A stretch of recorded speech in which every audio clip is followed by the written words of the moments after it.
سابق سینیٹر مسلم لیگ نون کے مرکزی رہنما نہال ہاشمی کا کہنا ہے کہ عمران خان کی حکومت کے لیے مارچ کا مہینہ آخری ثابت ہوگا۔ عمران خان اور تحریک انصاف کا کوئی سیاسی مستقبل نہیں۔ جو لوگ انہیں لے کر آئے تھے وہ بھی پریشان ہیں۔ مختصر وقفے کے لیے قومی حکومت کے بننے کا امکان ہے۔ پاکستان مسلم لیگ نون کے رہنما سابق سینیٹر نہال ہاشمی نے سچر نیوز کو انٹرویو دیتے ہوئے کہا کہ تحریک انصاف کی حکومت مکمل طور پر ناکام ہو چکی ہے۔ حکومت میں آنے سے قبل عوام سے جو وعدے کیے گئے تھے کسی ایک پر بھی عمل نہیں کیا جا سکا۔ پیپلز پارٹی کو چاہیے کہ وہ اپنی جو گورننس ہے اس کو امپروو کریں اور ضرور مارچ کرے، اس کا حق ہے مارچ کرنے کا، پی ٹی آئی کا بھی حق ہے، مگر وزیر خارجہ کے ان حالات میں حق نہیں بنتا تھا۔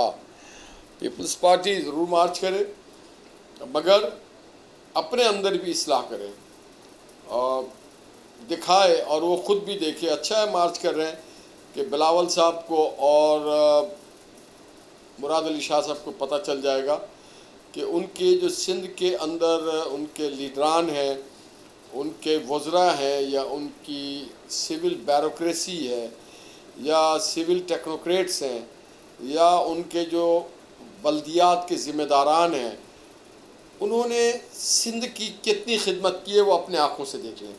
اس لحاظ سے یہ مارچ ٹھیک ہے کہ ان کو فرسٹ ہینڈ انفارمیشن مل جائے۔ جہاں پہ محمد نواز شریف صاحب پاکستان کے چھوڑ کے گئے تھے، جہاں پہ 56 ارب ڈالر کا سی پیک کا ایک منصوبہ تھا، جہاں پہ بے شمار موٹر ویز کے منصوبے زیر تعمیر تھے، جہاں پہ بے شمار ایگریکلچر سیکٹر میں ترقیاتی کام ہو رہے تھے، جہاں پہ بجلی گھر اور بجلی منصوبے بے لاگ کام ہو رہے تھے، جہاں پہ آٹا سستا تھا، عام لوگوں کے دسترست میں تھا، چینی سستی تھی، خرد و نوش کی تیل سستے تھے، گوشت، مچھلی، سبزیاں، وہ ٹماٹر ہو یا وہ چینی ہو، وہ بھنڈی ہو، وہ آلو ہو، یہ لوگوں کے دسترس میں تھا۔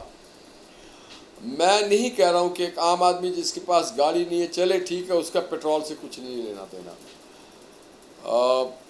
اس کو کم سے کم مرچی اور پودینہ اور بھنڈی اور آلو اور شلگم اور لوکی کا تو اس کو سستا ہونا چاہیے۔ چلے سستا نہ کرتے، عمران خان صاحب مہنگا بھی نہ ہونے دیتے نا۔ انہوں نے جو 30 روپے کا آٹا تھا وہ 90 پہ لے گئے، جو 50 روپے کی چینی تھی وہ 125 پہ 30 پہ لے گئے، جو 65-66 روپے کا پیٹرول تھا اس کو 160 پہ لے گئے، 100 گنا اوپر لے کے گئے۔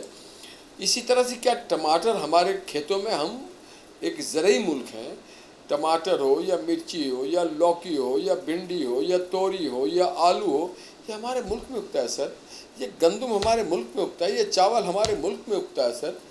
یہ کیوں مہنگا ہے؟ مہنگائی اور بے روزگاری انتہا کو پہنچ چکی ہے۔ نواز شریف کی طبیعت بہت بہتر نہیں، لیکن جب حالات بہتر دیکھیں گے نواز شریف واپس پاکستان آ جائیں گے۔ مسلم لیگ نون کی جانب سے آئندہ وزیر اعظم کون ہوگا اس کا فیصلہ مسلم لیگ نون کی سینٹرل کمیٹی کرے گی۔ پیپلز پارٹی اور تحریک انصاف ضرور احتجاجی مارچ کریں، یہ ان کا جمہوری حق ہے، لیکن وزیر خارجہ شاہ محمود قریشی کا یہ کام نہیں ہے کہ وہ ریلیاں نکالتے پھریں، وہ بھی ایسے وقت میں جب خطے کی صورتحال خراب ہے۔ روس اور یوکرین میں جنگ چھڑی ہوئی ہے۔ جہاں تک پیپلز پارٹی کا تعلق ہے تو وہ سندھ میں اپنی حکومت کی گورننس دیکھے اور اپنی اصلاح کرنے کی کوشش کرے۔ صوبہ سندھ اور کراچی شہر کا برا حال ہے۔ کراچی شہر کے مسائل کے حل کے لیے ضروری ہے کہ مکمل بااختیار ایسی بلدیاتی حکومت بنائی جائے جس کے معاملات میں سندھ حکومت مداخلت نہ کر سکے۔ کراچی شہر کے ادارے واپس کیے جائیں۔ کیمرہ مین عمر کے ساتھ ایس ایم ممتاز، سچر نیوز، کراچی۔